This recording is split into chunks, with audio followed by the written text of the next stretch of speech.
तर कशी आहे केदूची पब्लिक? आज आपण चाललोय दिंडोरीला. दिंडोरीला चाललोय आपण विद्यावासनी मंदिर बघायला.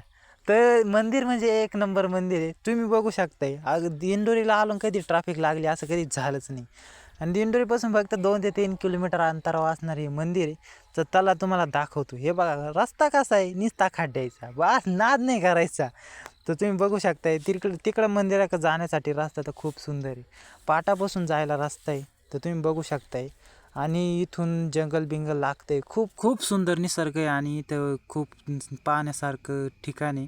तर तुम्ही येऊ शकताय. आणि आपले 1000 सबस्क्रायबर पूर्ण झाले, त्यामुळं आपण इथं आलोय दर्शनासाठी. तर असाच सपोर्ट राहू द्या माझ्यावर तुम्ही. तर चला तुम्हाला वेळ न घालवता तुमचं देवीचं दर्शन घडवतो. आणि आता आपण इकडून एंट्री करतोय मध्ये.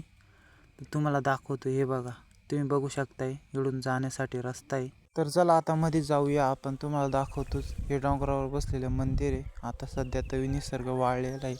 पाऊस नसल्यामुळं निसर्ग काही हिरवागार दिसत नाही आहे. तर हे बघू शकताय तुम्हाला, हे मंदिर दिसतंय. आणि अजून आता आरती तर काही चालू झालेली नाही आहे. थोडा वेळ लागणार आहे आरतीला. तवर देवीचा निवद जो दाखवायचा असतो ते पुजारी दाखवत आहे. तोपर्यंत आपण दुसरे मंदिरं बघूया. चला आता तुम्हाला दुसऱ्या मंदिरांचे दर्शन घडवतो. तर मंदिराच्या पाठीमागच एक कालभैरवाचं मंदिर आहे, ते पण तुम्हाला दाखवतो. आणि हे तुम्ही बघू शकताय, देवीला निवद दाखवायचं काम चालू आहे. तर चला मी ते मंदिर दाखवतो. हे बघू शकताय तुम्ही, कालभैरवाचं मंदिर आहे हे. आणि त्याच्या जवळच एक शिवलिंग पण आहे शंकराचं. तर तुम्हाला ते पण दाखवतो.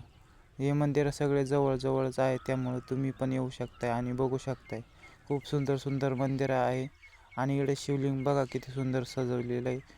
इथले पुजारी खूप साफसफाई ठेवतात. आणि बघू शकताय तुम्ही, आरती चालू झाली तर तुम्ही आरतीचं दर्शन घेऊ शकताय. मंदिराचा परिसर हा खूप भक्तिमय आणि मंगलमय आहे. तर आता आरती चालू झाली आहे. तर आरती चालू असताना एक वेगळं शांततेचं वातावरण निर्माण होतं मंदिरात. तुम्ही बघू शकताय तिथं खूप गर्दी असते. पण आम्हाला शूटिंग काढायची होती, त्यामुळे आम्ही खूप जणांना साईडला केलं आहे आणि तुमच्यासाठी शूटिंग काढतो आहे. परमिशन घेऊन काढतो आहे. तुमच्यासाठी एवढं काम करतो आहे, तुम्ही आम्हाला सपोर्ट करताय त्यामुळे. तर येथे भाविकांची खूप अशी गर्दी असते आरतीसाठी. तर तुम्ही बघू शकताय आरती चालू आहे अजूनही पण.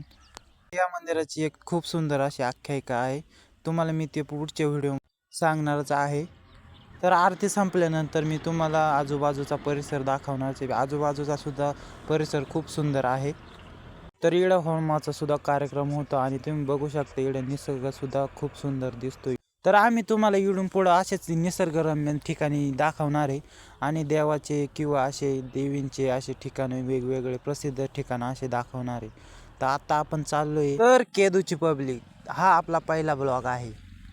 तर त्यामुळे आपलं काही चुकलं असेल तर कमेंट बॉक्समध्ये नक्की कमेंट करा. तर तुम्ही कमेंट केलेल्या चुका नक्की सुधारवण्याचा प्रयत्न करू. तर आपण आता चाललोय घराकडे. आणि असेच नवनवीन व्हिडिओ केदू तुम्हाला दाखवणार आहे. हेच बघण्यासाठी तुम्ही सबस्क्राईब करा.